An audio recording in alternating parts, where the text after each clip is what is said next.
Thank you for joining us and a warm welcome to you. Please be reminded that we are live for you in French and in English. For those on the CanalSat network, you have the opportunity to choose your preferred language using the blue button or the info button to change the settings.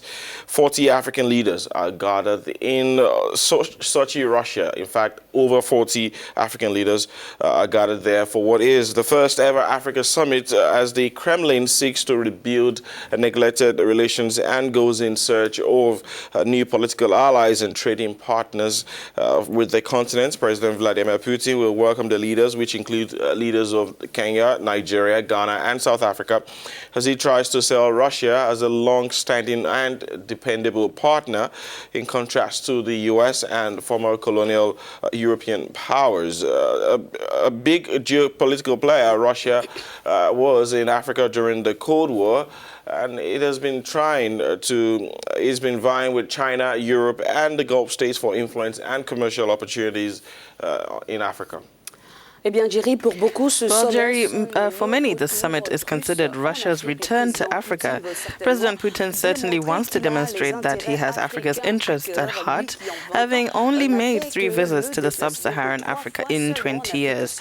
But this charming operation is analyzed differently by some, those that fear that a Russian-African rapprochement will encourage dictatorship on the continent. And let's hear more from our expert on this issue. Indeed, Ruth, and we have with us Chimon Jagielo, an expert on African economic affairs. He is with us now from Brussels. Good morning to you, and thank you for joining us on the program. The first Russia-Africa Summit opens in a few hours in Sochi, Russia. What really should come to mind about this type of new interest from Russia in Africa? So it is true that for many people, they're calling this summit a sign of Russia's return to Africa. Personally, I think we should have asked another question. Is this really a return? Despite a diplomatic withdrawal following the collapse of the USSR at the end of the 1980s, Russia has always remained economically present on the continent, and this is reflected in its trade, which has steadily increased since the early 90s, from $760 million in 1993 to about $17 billion in 2018. The second part of your question concerns the fact that the Chinese and the West are several steps ahead of the Russians. China's trade deals amount to about $170 billion, and we can say that Russia is indeed significantly behind. I think we will have to see a much more nuanced opinion on this because, in my humble opinion, Russia is looking for strategies to impose itself in very specific economic sectors that serve the interests of its industry. For example, over the past 4 years, Moscow has been the main supplier of weapons in Africa, with a market share of 28% in sub-Saharan Africa.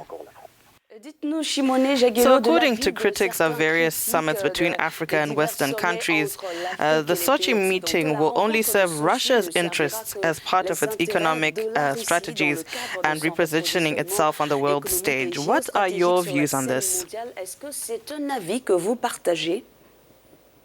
Well, I will say that apart from serving a highly symbolic interest for the Russians, for example, the ability to bring together a significant number of African decision makers and economic actors, comparable to other summits held elsewhere on the world stage, this one cannot determine who will do the best job, because it is not really this kind of platform that's for problem solving or where advocacy can take place. On the contrary, I believe that the latter is carried out through a long process of lobbying through some of these channels as well as through various actors. So we will see how this one plays out. To what extent do you think Africa can benefit from this kind of summit? Well, Écoutez, a priori, Sochi représente pour les Africains l'occasion de cadrer leurs relations avec l'une des puissances émergentes du monde. So Sochi represents the opportunity for Africans to frame their relations with one of the world's emerging powers. I also think that it will make it possible for African actors to decide to do so, to lay the foundations for either questioning Russian influence on certain issues that are quite challenging, or try to lay the foundations for accommodating offers from Russia that could serve the interests of Africans. So when I talk about laying foundations here, I'm mentioning certain things, talking about economic frameworks of trade where balance is clearly in Moscow's favor.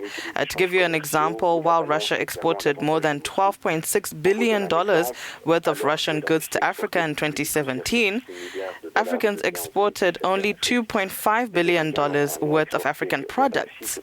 So I think that Africans should massively challenge the Russian authorities as well as Russian economic decision makers on this economic imbalance, which is largely dominated by raw materials as well as other trade deals, so that African exports can also grow. Well, the summit kicks off, in fact, must have begun now, and it offers the right platform for such discussions to take place and to see whether Africa can truly achieve balance in terms of trade relations with Russia. Mr. Jagello, I'd like to thank you for speaking with us this morning and sharing your insights with us. Thank you. That was an expert on African economic issues there, Chimon Jagello, speaking to us from Brussels.